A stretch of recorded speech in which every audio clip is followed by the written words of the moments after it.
Hey guys, ৰাতিপুৱা 4:30টাতে আজি জাগুনলৈ যাত্ৰা আৰু আহি পাই মাৰ্ঘেৰিটাত অকণমান ফটো ভিডিঅ' কৰি ল'লোঁ।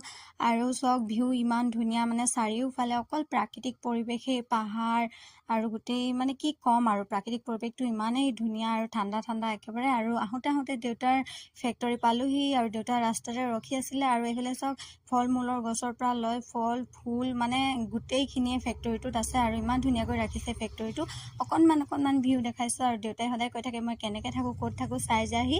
তো আজি আহি পেলাই চালোহি ফেক্টৰীৰ ভিতৰতো গৈ মেলি চালোঁ, সকলোখিনি একদম পাহাৰ দেখি থাকে আৰু ফেক্টৰীৰ পৰা বহুত ধুনীয়া লাগিছে জেগাটো।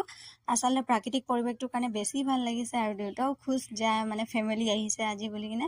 খুৰা খুৰী, মই, খুৰাৰ ভাইটি, আমাৰ ভাইটি, মা সকলোৱে গ'লোঁ আৰু ভোকো লাগিছে এতিয়া।